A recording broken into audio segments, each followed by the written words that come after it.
Hey, this is Corey from Woodcraft, and today I'm going to go over knives, right? I've been getting a lot of questions now on different knives and what I think and what I would recommend, and so in this video I'm going to go over what I look for before I purchase a knife, so stay tuned. Alright, so I've been getting questions, and a lot of you say, I have this much money, what should I get? Or you just simply ask, I just need something that's really reliable. What do you think I should get? And it's really hard to answer that question because there's such a variety of knives, you know. I could recommend, like if your budget is like $100, I would recommend a Becker BK9. This is a 9-inch blade. It's 1095 steel. It's a high carbon steel. It's coated, so it's easy to take care of. There's a lot of great things about this knife, but if you're looking for a knife to skin a fish, this isn't going to do it. If you're going to fillet a fish, this is way too big.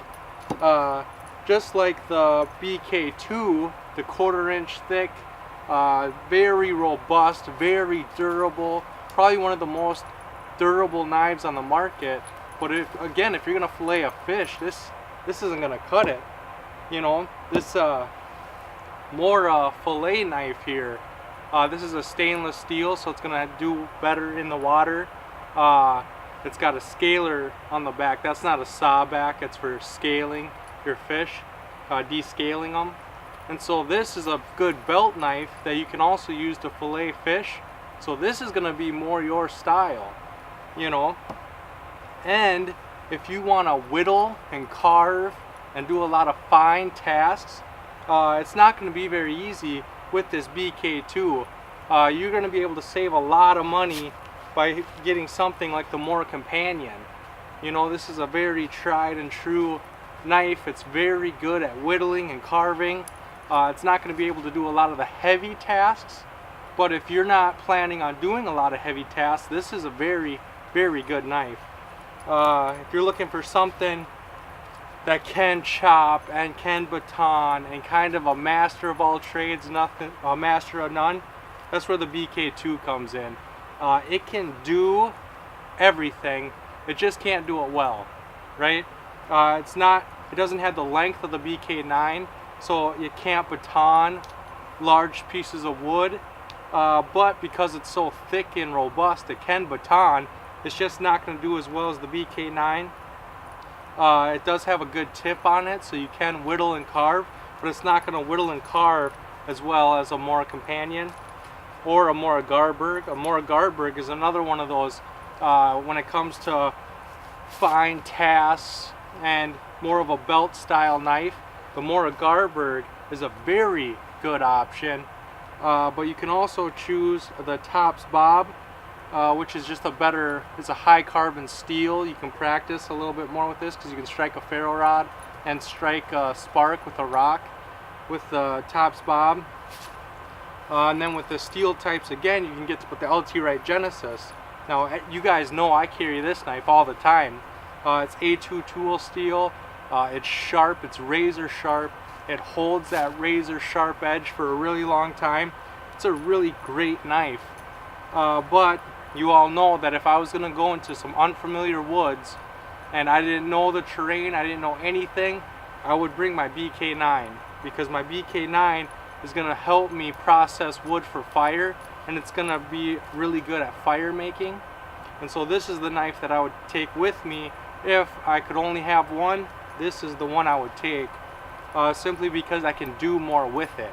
I can still make a spoon with it. It's not going to look as nice if I use my Genesis or my Companion, but I can do it. I can baton larger pieces of wood. I can accomplish a lot with this knife, and so that's why I would choose it. So it's not really the price, because this is like 1.5 times less. The BK9 is 1.5 times less than my Genesis, but my Genesis, my son's going to be able to carry this in the woods with him, and he would have no problem whatsoever. It's a Kefhart design, so it's a tried and true blade shape. It's a tried and true steel. Just everything about it is very, very good. But again, you're not going to be able to baton large pieces of wood. So the Genesis is a tried and true blade, but it's not going to be able to do large tasks like the BK9 can.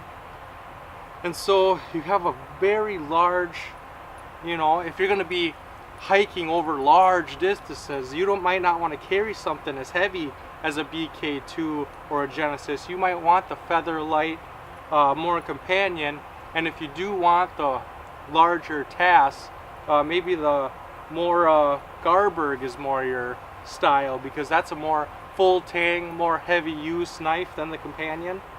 So there's a lot of things you have to look at. So before you ask yourself what knife, even like this Ontario Rat 1, this is a folding knife. It's a really great little knife, very lightweight. It's got a pocket clip, it folds up.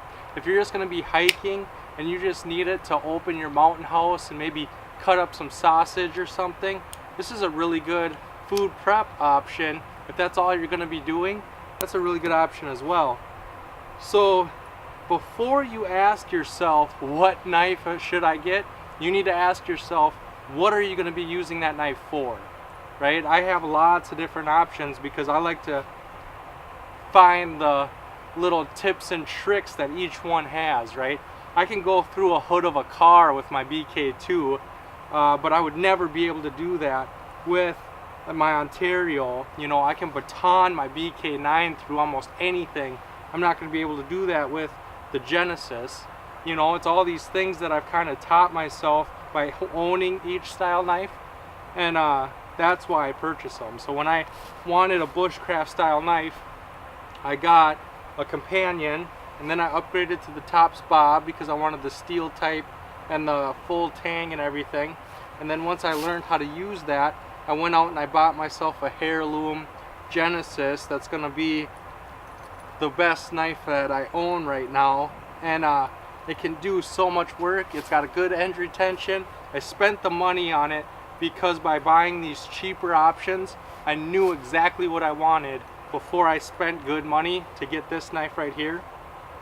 Again, my BK2, that was my first camp knife, and it did very well. It performed very well, but there's a lot of things about it that I don't like in a camp knife.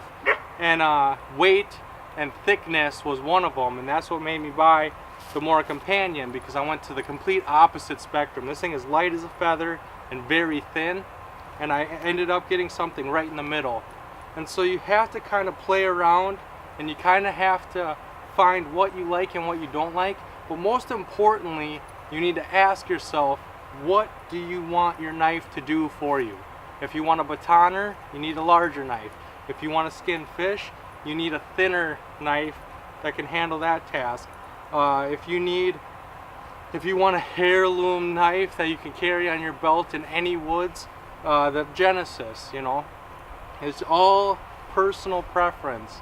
It's all what your skill set is and what you can handle. You know, maybe you want the Garberg because it's stainless steel and you don't have to worry about it rusting as much as some of these other options. Like a 1095 will rust. I have to keep it dry and clean all the time or it will rust. Where this more Garberg is more of a stainless steel, so it kind of takes care of itself. And so these are all things that have to go in to the thought process before you decide price and before you decide durability and ruggedness. Is it going to be for fire making? Is it going to be for just small camp tasks? Is it going to be for food prep? Is it going to be for filleting fish or skinning animals? What's that knife going to be for? And then from there, that's when you decide what's next. And so, with my dog's impatience,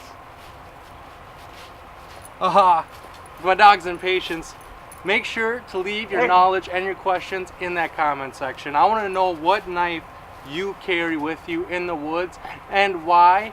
And if you were to buy a new knife just right now, what would you look at before you considered that purchase? Then make sure to like and share this video to help spread that knowledge and those ideas to the people we care about most. And as always, don't forget to subscribe and come join the pack. I have a new video every Sunday and Thursday, and I can't wait to see you on the next one. Thanks, guys. My dog's attacking sticks. She's vicious, I tell you what. She wouldn't hurt nothing. Thanks, guys.